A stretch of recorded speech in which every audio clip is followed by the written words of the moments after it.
Thousands of people around the world are reported missing every day. Most of these individuals are found safe and sound within just a few days. However, for some, their outcome is much darker. Many people pray for their loved ones to return before the holiday season so that they can spend some much-needed time with their family. Sadly, in these few cases, the missing individuals were found, but not in the state that their families had so desperately hoped for. Number 5. On December 3, 2019, an officer for the Garfield County Sheriff's Office reported that he had located an abandoned truck on a nearby road. The truck had been ransacked and its license plates and identifying numbers had been completely removed. The officer took several photos of the truck and submitted a request to the public for any information that could be provided about the truck or its owner. Officer Danny Perkins commented that the truck looked as though it had been abandoned for months, as rats had already built a nest around the top of the engine. The sheriff's office continued with their investigation and managed to find a VIN number that had been etched onto the frame of the truck. They entered this number into their statewide analysis center and found a match within just a few minutes. They stated that the owner was reported to have been missing several months prior. It was soon revealed that the truck was owned by a man named Stephen St. John, who was 66 years old. He'd been reported missing to the Salt Lake City Police Department back in August. Police were able to locate the man's next of kin, which happened to be his brother. It was then confirmed that Stephen had a serious mental illness that the family was concerned about. Police found that the man was severely depressed and wanted to end his life on several occasions. Police soon switched their search from a search and rescue mission to a recovery mission. They headed back to the area in which the truck was located. Within a few minutes, they found Stephen's body. He was given to a local coroner and his family was informed on December 7th. It is assumed that he took his own life. Number 4. A body was found in Tazewell County and is believed to belong to a man named John Tyler, who'd been missing since December 6, 2019. The body was found by a jogger who happened to be passing by the area at about 9:30 a.m.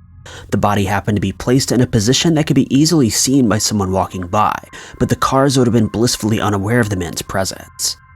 His body was identified visually, but an autopsy report was requested as well. An officer stated that no one wants to hear that their loved one was found in a state such as this, but it can at least provide the family closure over the holiday season. A man named Daniel Albritton was soon arrested in connection to the case, and he'd been charged with 3 counts of murder by December 17th. The autopsy report was then returned concerning John Tyler, and it was revealed that he'd passed away due to blunt force trauma to the head. This evidence was entered into the case against Daniel, and the outcome isn't looking great for him. Number 3. The family of Scott Miner began to request the public's help in locating their loved one around December 7th when he was reported missing. His family had lost contact with him for several days, and a final bank withdrawal was determined to have taken place on December 9th. His mother reported that he withdrew $43 from an ATM and that she feared the worst. His family informed investigators that he had serious mental health conditions that limited his ability to function and think clearly. He'd also suffered from drug addiction in recent years, and his family thought that he may consider doing something that he would regret. His mother told police that he had a brain injury, refused to take his medications, and was diagnosed as being schizophrenic and bipolar. Police were sent to nearby areas to locate him, but his case didn't fit the criteria for a search and rescue effort at this time. Police said that it was their policy to exhaust a list of close family friends who may have information about the missing person before they're allowed to escalate the case to a search and rescue. He said that all possible leads must be completely exhausted before the case would be considered for this type of effort.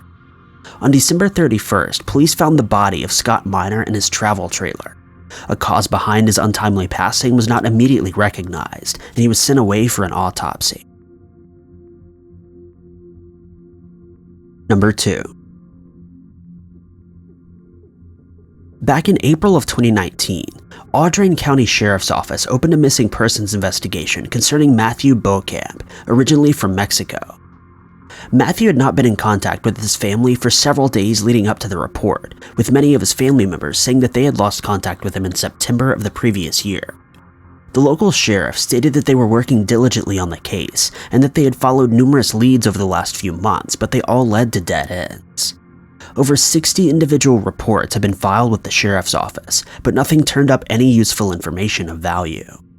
The following Friday, a report was sent in regarding a body that was found in a nearby road. They found every reason to believe that this could have been Matthew, so a team of officers were sent to the scene. The body found was determined to have been badly decomposed, meaning a medical examiner needed to be called to the scene to identify it.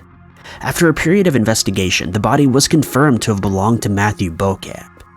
The exact cause behind his passing is unclear, but it was reported that he had several criminal charges placed against him. A person of interest was apprehended, and police reported that the unidentified man was cooperating with officers. It's yet to be reported if there will be any arrest made in Matthew's case. Number 1. A 41-year-old man was reported missing on December 28th, named Shelly Rhodes. The man's wife stated that she had not seen him since 11:30 a.m. that day, and he was unresponsive to phone calls. She said that she left to go to the grocery store, and when she returned, he was gone. Police began conducting a search of the neighborhood, but the woman was questioned about why she waited until 8 p.m. to report him missing, when he had already been gone for over 9 hours. She stated that her husband often liked to walk the trails that were nearby their house, but that she would commonly fall asleep while taking a break. She hoped this would be the case in this scenario, but when she hadn't returned by nightfall, she began to worry. The following day, the man's body was found at the bottom of a 300-foot cliff nearby his home. A passerby noticed the body and helped investigators retrieve that body the same day. The cliff was confirmed to have been a part of the trails that his wife had mentioned, with the cliffside area being known as the end of the world locally. The man was confirmed as deceased at 2:05 p.m. that day, but it appeared as though he likely lost his life about 24 hours earlier. An autopsy report was never made public, but it seems as though he most likely lost his footing while traveling along the cliff's edge and fell to the ground below. Thank you guys so much for watching. If you enjoyed this narration, maybe consider checking out my personal channel at youtube.com/ty_knots. And if you like this video, be sure to click that like button, subscribe, and click the notification bell to keep up to date with all of our future uploads.